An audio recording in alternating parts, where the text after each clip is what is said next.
You're listening to the Write Project podcast and radio program, a show about writing and modern Newfoundland author culture.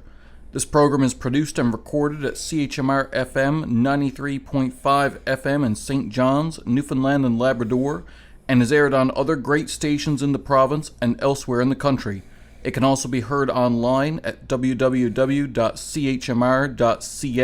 I'm your host, Matthew LeDrew. Well, welcome to this very special episode of the Write Project podcast. Oh, you go by Carolyn Parsons, right?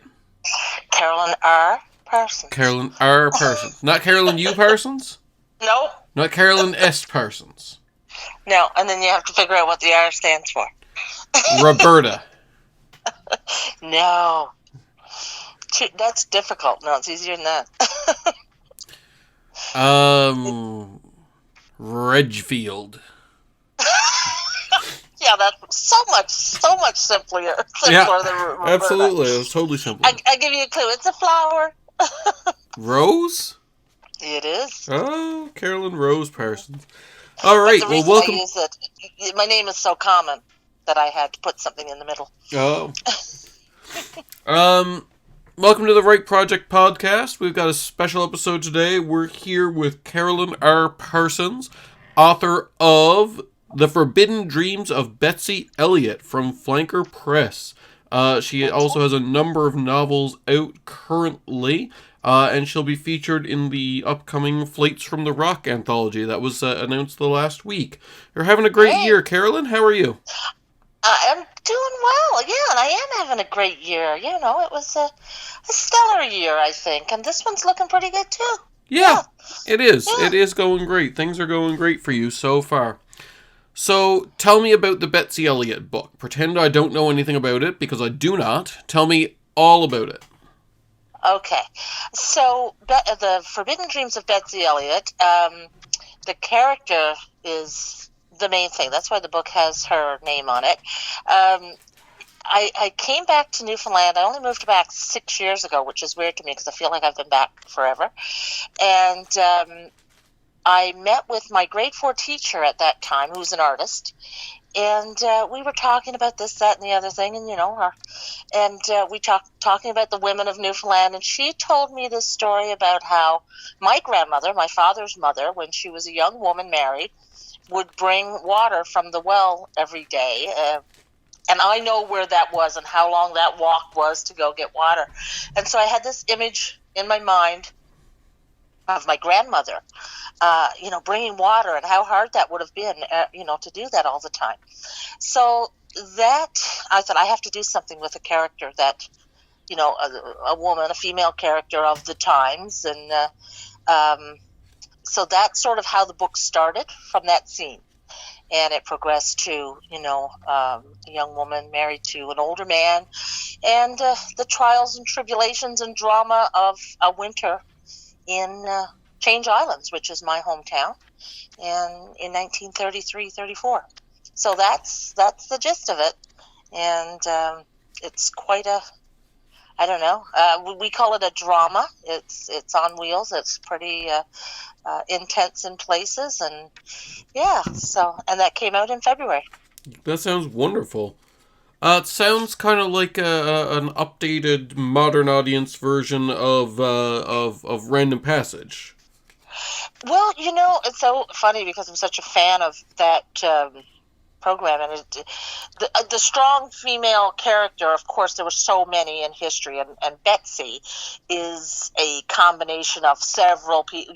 They probably I don't know how many people have said to me, she reminds me of, my aunt such and such, or, this person or that person. But someone once said to me, who had read the book, and said she has that same spirit as oh my gosh, name just flew right out of my head. I hate when that happens. I knew it until I went to say it, of the character in Random Passage.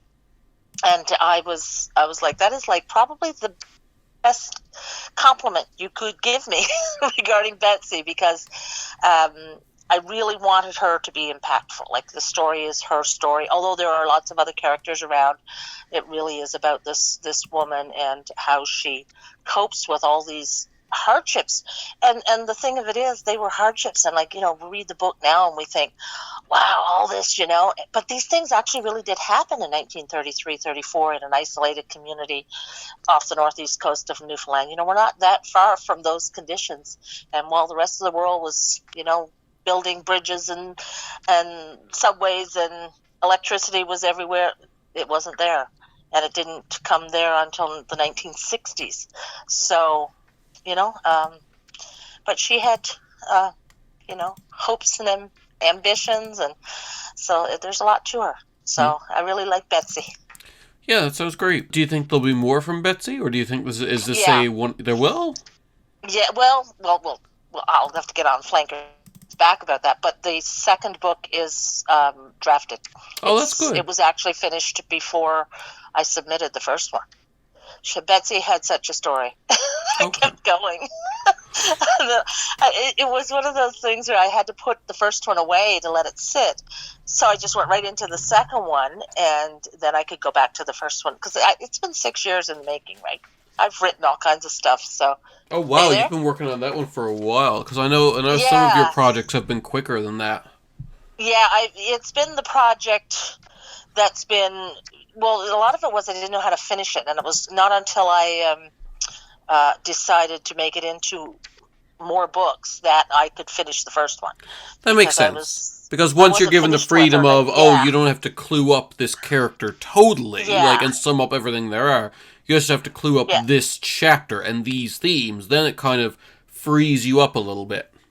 Yeah, and it's got kind of a surprise ending, so even though there is another book, it doesn't necessarily mean that things are going to go the way you expect them to go when you're reading the book. So, what do you mean surprise ending? Like, does Nick Fury show up and tell her that she's going to join the Avengers? That would be fun. It would. I could do that. The alternate ending. I should do that. That'd be fun. Nice for a newsletter, eh? Anyway,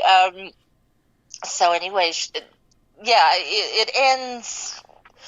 I think people don't expect it. I did that deliberately. I like to have a little suspense and surprise, and I mean, there's all kinds of stuff happens in this story. They're in an isolated cove with not many people around and no communication, and lots of stuff goes on.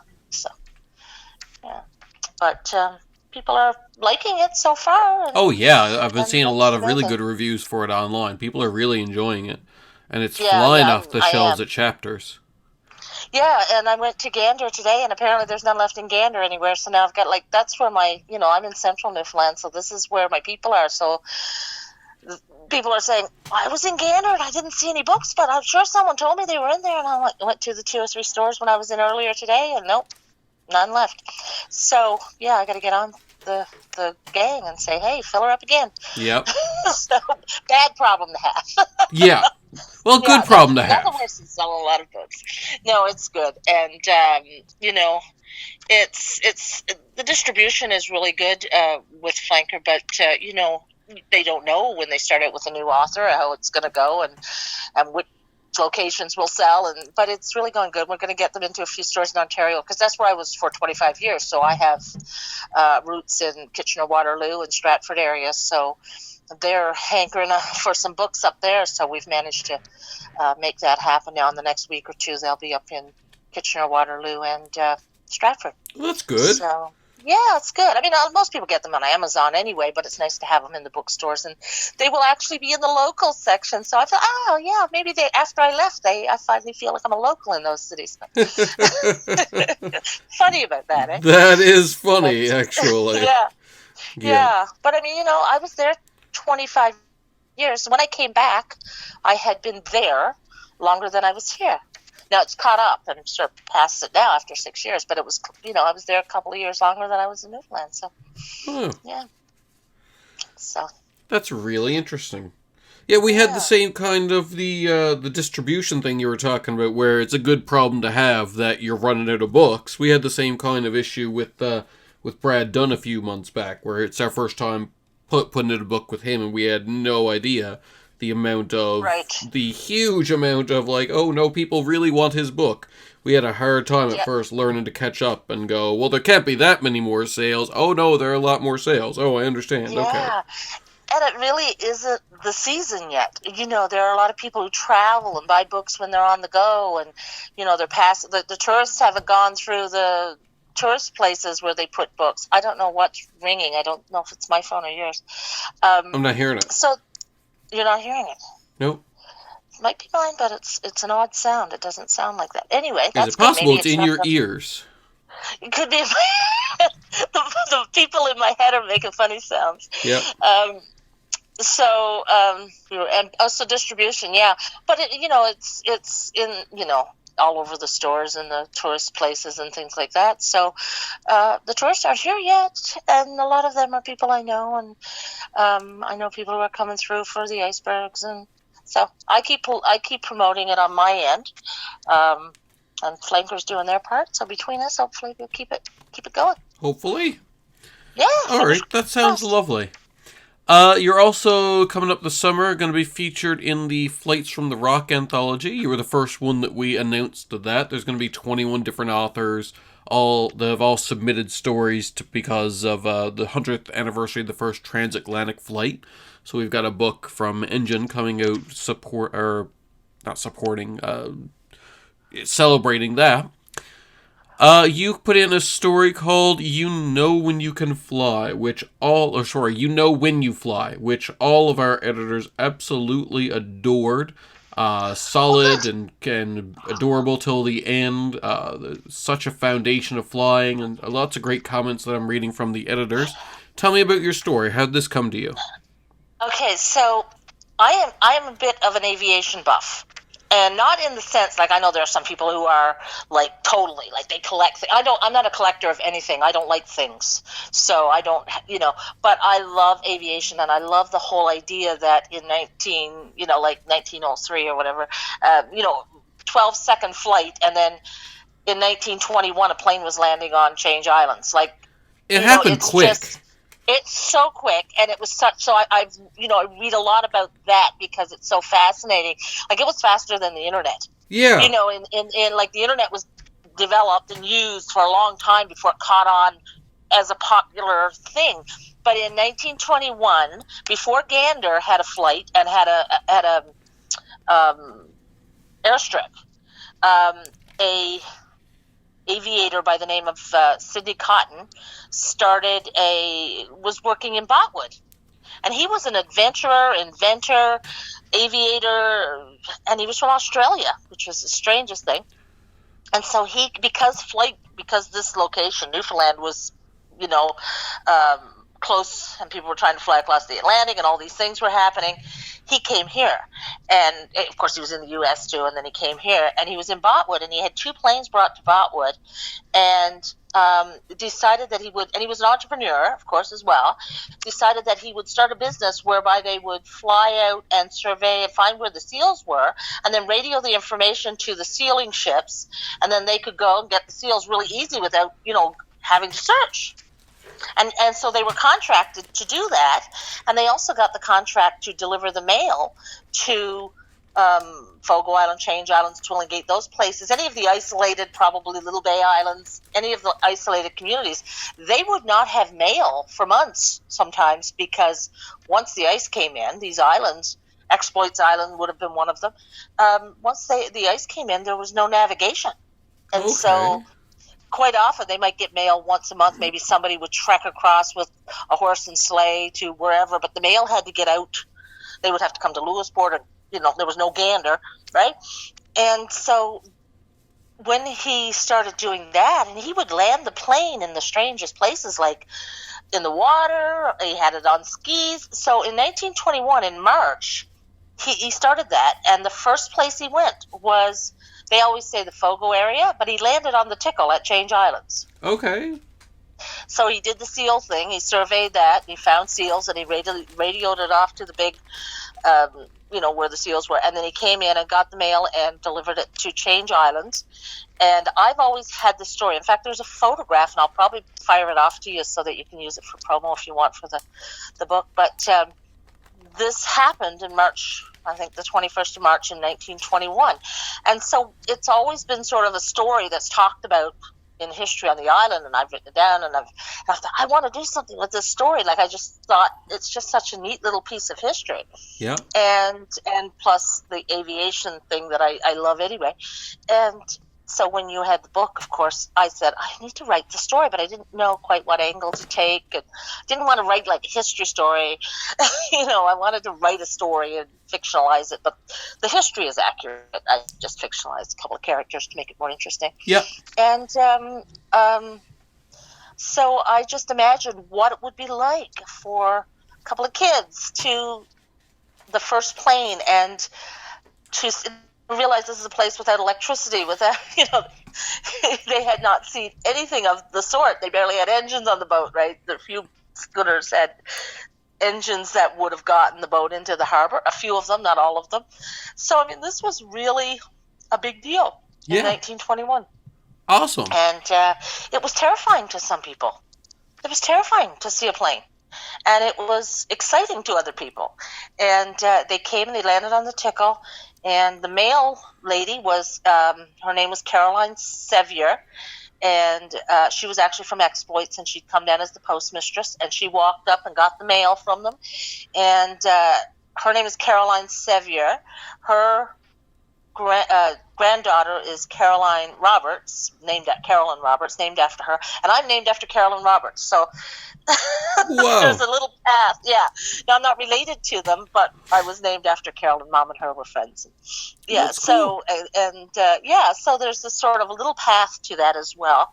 But she went and got the mail, and then her husband to be, who they weren't married at the time, they owned the merchant's premises there, and they had actually sort of welcomed the pilot, and so it was a big deal. And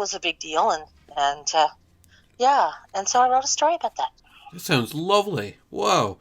Okay, that's really great. I look forward to reading that and all of them. This is the From the Rocks are a weird thing for me. Sometimes, like Dystopia, I helped in the selection process, so I've read them all beforehand.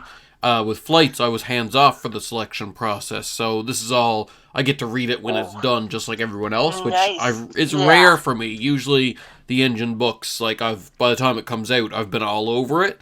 But sometimes for the From the Rocks, I like to be a bit more hands off. So I'm really looking forward to reading that. Well, good. And I tried to make it interesting and all, but the history pieces and research and all of that, and I threw it together really quickly because I thought I'm not going to get time to do this. I was so busy because the book came out and you had the deadline, and I was like, I really want to do it though because this story I already had in my head, it's written when it's in my head. Yep. And I had a week between your deadline and where I had a little bit less. I had no writing work, which helps because writing, you can only do so much and your brain just goes to mud, right? It's just, and I was like, okay, this is a good week to write that story. So I kind of drafted it that Monday morning. I have to let things sit. I always have to leave them, but I couldn't leave it very long. It was a couple of days, and I rewrote, did a few things, and then finally I was like, I'm going to send it off. If it's complete shite, so what? It's a week. I'm not going to put too much. But sometimes that works out, right? Sometimes it all works out, and you've got a good pile of editors to straighten up what I've messed up. So. We do, including one that's an expert on flight history. So if there are any mistakes with anything along that route, that's going to get picked up, which is going to be fun. Yeah, and I, my sources weren't. I would have loved for it to be tourist season so I could go with Botwood and research it and really get the details, but I couldn't. So it's kind of vague in a lot of ways too. That's fair. So yeah, I had to kind of leave some details. I'm hoping everything is accurate, but I couldn't put in some of the. Maybe I could have done a better job if I had some, extra details. I could have had little elements that might have made it a little better, but you can't. It's not open, and that's all there is to it. And I don't know who to reach out to. So, and Gander's not open either, right? These museums close in the winter, so that's fair. What do you do? So hopefully, what I have in there is accurate enough, or if there's some tweaks that need to be made, I'm certain it'll be fine. Yeah, I'm certain it was gushed over by the editors. I'm sure it's going to be just fine. Well, I'm glad to hear that. I'm glad they liked it. Yeah. And I liked it. I made it Like it's a story I think anybody would enjoy. It's not an age group story. Like I think men, women, kids, anybody can read that and enjoy the story. So Good. that's the point.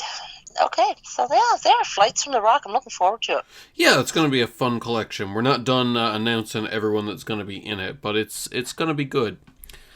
Yeah, it looks. The people you've announced so far are pretty solid. So. Well, we know who's doing the cover, but she doesn't. We don't have the cover done yet. But Kit's doing a cover. She's doing a special photo for us. It's gonna be insane. We've been talking about it for a while, but when we finally show people, I'm thinking it's gonna be a bit crazy. Well, Kit's work is just absolutely fantastic. Yes. I love that stuff. I watch her stuff all the time. I don't always get to comment because I'm trying to manage the social media thing as best I can, but sometimes I just want to ask her all kinds of questions. But I love because she does these little stories now. Yeah. But she's nuts. Like, some of the stuff you do, like, you ever look at some of her stuff and you go, wow, that's really good. Always remind yourself that none of it's photoshopped. I know, that's the thing that I like about it, though. It's actually real. But, I mean, yeah, it's like the workload, and I keep thinking she must have so much stuff around, and, like, she makes everything, and I'm like, holy moly, like... Her house, if you've never been in it, is like a museum for the strange. It's like walking into Ripley's Believe It or Not. Like, there's just... Well, that's what I feel like. Yeah, she should do, like, a tour, sometime, virtual tour or something, and show us all her stuff. She has a giant T-Rex skeleton in her living room. I'm not kidding. I'm the person with nothing. Yeah. And she's the person with everything, but that's it. Everybody's different. Yeah. Oh, my. So, yeah, but, I mean, she has to do that. I mean, it's amazing. And I'll get a copy of the book, hopefully when I get in this week. Oh, yes, that'd be lovely. Yes, absolutely. We've got one set aside for you. Oh, great. I may get a chance to pop by then when I'm in. I'm in on Wednesday and Thursday, so. Okay. Yeah. All right. Well, I'm going to ask you some questions that we ask everyone, if that's okay? All right. Sounds good. All right. Let's see here. Carolyn, what's your favorite book from childhood? Anne of Green Gables. That's a popular answer. Why do you say that? Well, Anne lived on an island, and I lived on an island, and I lived on a smaller island than she did. I don't know why. When I was in grade 5, I think it was older than that. No, it was probably about in grade 5 or 6, like 7. They had all these old books that were in all the schools. I grew up, there were 3 schools on Change Islands. Okay. High school, elementary, primary, right? And they were in different ends of the island. They were originally the church schools, right? And then they became integrated. And so I was in grade 5, yes, because it was at the high school. We did grade 5 in the high school. Don't even ask. That's just where the classroom was. And they decided to get rid of all these really old hardcover books that were sort of, nobody was using them. And there was a lot of the classics in there. Yep. And of course, I was a huge reader. Not everybody read like I did, and there always seemed to be a shortage of books to me. And so I grabbed a huge bundle of books, and I took them home and I read them. And one of the books was a first edition or for that first year of Anne of Green Gables. Okay. And so. It had like an orange cover, and I read it. It was the first time I'd ever read it, and I absolutely adored it. I read it over and over and over and over so many times. I mean, I can't even tell you how many. It was always there when I just took it and read it. Half of it, I could open it to any page and start. I just read. It's the most read book that I've ever, and that copy still exists somewhere. It's all ratty and torn up, and it's in my mother's house somewhere with, do not ever throw this out, ever, ever, ever. And so, yeah, I really love Anne of Green Gables, so much so that my third daughter's named after Anne. Her middle name is Anne, with an E, of course. Anne with an E. So it was always my favorite. It still is. I still open it up and get lost in Anne. And I don't know. I think it was the way she described the nature. She was so in love with the place. And we're in love with our place, you know what I mean? And she had this vivid imagination. She didn't quite fit. She was a misfit. I was a misfit. I didn't belong anywhere. And I don't know. I just identified her. She was real. I keep forgetting she was fictional. A Honestly, lot of people do. really I hear that a lot, where you have to Yeah. remind people, especially if they have the Anne of Green Gables house in PEI and stuff like that, and you have to Which I've remind been to. people that Yeah. this was fictional. Anne never really lived there, right? And it's just amazing. Like she was so real to me, and she still is. And my kids are the same. We all went to Green Gables and did that thing. But I don't know. I just loved her, and I still do. I've watched all the movies. Anne with an E. I love that series. I have a friend who was. Played Marilla in the Japanese Anne of Green Gables, and she tells me all these stories about it. And I'm like, I just tell her, like, I'm totally starstruck that you played Marilla. There was a Japanese Anne of Green Gables? Well, Anne of Green Gables, well, it was a Canadian performance. It's a Canadian tour. But Anne of Green Gables is huge in Japan. If you go to Green Gables on PEI, half the tourists are from Japan. It is still hugely popular. It's one of the most popular. They love Anne of Green Gables. And so she was actually invited to play Marilla. She's an actress. She's been an actor all her life. And she played Marilla on the stage in Japan for one of the productions there for a while, and it's a big deal. Like, she was gifted things from the emperor. Like, it's a big deal. Oh yeah, a huge big kimono and a tea set, and she has. So it is that part of it. I mean, Anna's just so popular, and I do think it's just that it was about that girl, and I think, a lot of people are misfits and don't fit, even if they appear to be kind of, there's something about yourself. She didn't like her red hair. Well, we all have something we don't like about ourselves. And she was a kid, and she was kind of powerless, and, she was, but yet, and she struggled. I mean, she was an orphan. And I just feel like that she appealed to a lot of people. She certainly appealed to me. So I love her. And that's the book. That's the book. That is a wonderful choice and a wonderful book. I actually read it for the first time only 2 years ago. It's... and it's so funny because you read it now, and I mean, it was written when writing was different, right? I actually really enjoyed it. It's still, Amanda Labonta and I did a book swap for Wannell. They were doing a book swap month, and you'd swap with another Wannell member, and so she gave me Anne of Green Gables, which I enjoyed thoroughly, and I gave her Bone by Jeff Smith. Which is a epic fantasy comic for children. Right. Yeah, but it's we both enjoyed our respective choices. I think it was nice. I think you have to do that, and I've read, now that I know so many people writing different genres, I've read all sorts of things that I probably never would have picked up on my own. I love that, there's so many good things out there. It's like, oh my gosh, I got all these choices. Yep. It was hard enough before, but it's really good because you kind of get a sense of what people enjoy, and you get to look at different kinds of writing, and you can borrow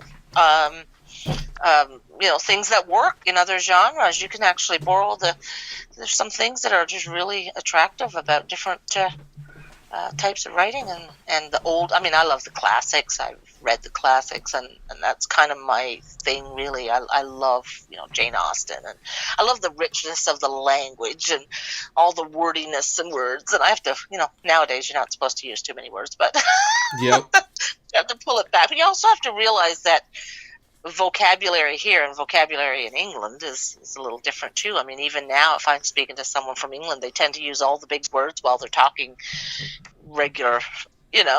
And we simplified a little bit in the colonies. So in the colonies, funny. But we do. I mean, the language is different, and so. But I love that, all the.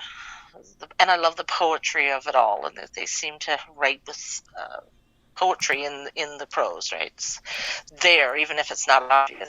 So, yeah, absolutely. So anyway, thank you for coming on, Carolyn.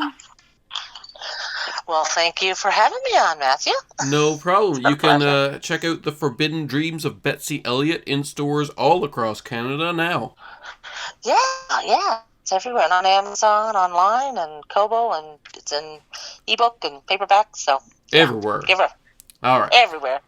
All right. All right. Well, thanks for coming on again. For all of you, we'll be here again next week at 4:30 Newfoundland time or online at chmr.ca. Please tune in and we'll talk more about writing culture in Newfoundland.